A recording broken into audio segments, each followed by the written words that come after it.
It should work across board. That we should not have a situation whereby somebody comes and says, well, I had an 85,000 shilling bill and Shah paid 84,000 shillings. Well, hurrah. And then somebody else had a 498,000 shilling bill and Shah paid 14,000. I mean, come on.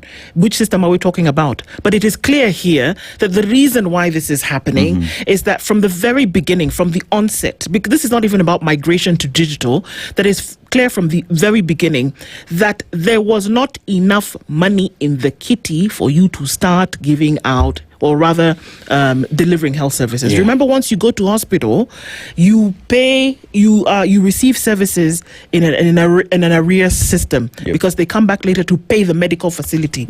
Now, in the event that this medical facility is not paid, there is very little left in the basket for somebody else to come later. So it's like they're divvying up the thing. Okay, you come in with this, let's see what we can pay here. Let's see, it's like pata poter. Let's see what we can pay here. Let's see what we can. In this case, we can only pay your consultation. We can't pay you for medication. You can't do that with a system whereby you said it is universally covered. UHC means, it doesn't mean that it actually does, that everybody will be covered, but that everything you do will be covered by virtue of the fact that you have made this contribution. It is the actuarial scientists who came up and said, you know what, this is what it looks like. This is what we can predict based on what everybody will pay. And this is why we're asking you to pay this 2.75% or whatever the case may be, depending on what you earn. You don't have enough people paying into the basket. You have more people than you have money for. It is going to happen. So it's not actually them sitting and choosing and saying, you know what, let's pay 14,000 shillings for Dennis, or let's not pay 2,300 shillings for Onyango. You don't have the resources in the basket adequate enough to deliver the service. So that's why we end up saying that Shah is not working. What is demanded of you, however, is that you would have sat prior to the rollout. Remember when we were saying, wait. At that time, it was CS Baraza. And we were saying, please, you wait and see how you're going to do this thing. They said, no, October 1, we are going. Okay, here we are now, 3 years down the line.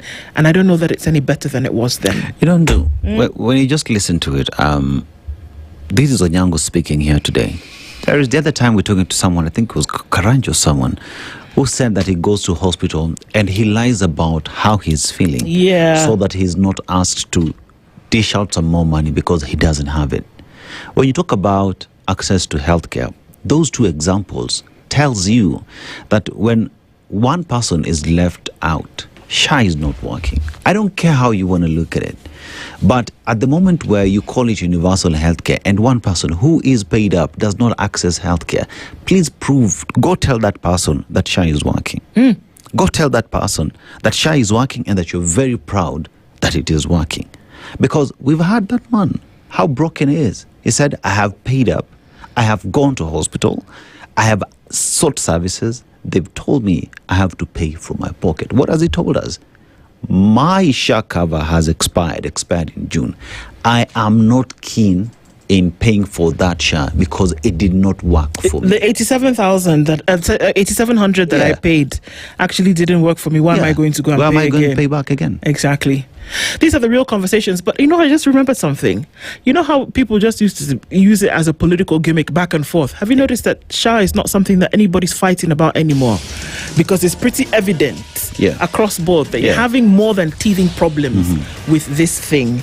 And that the people who use it are probably, you know how people do surveys and they go to the end user and ask them, how is this experience for you? Give us your feedback. Give us your feedback. And then you go back and you use that to then make it better.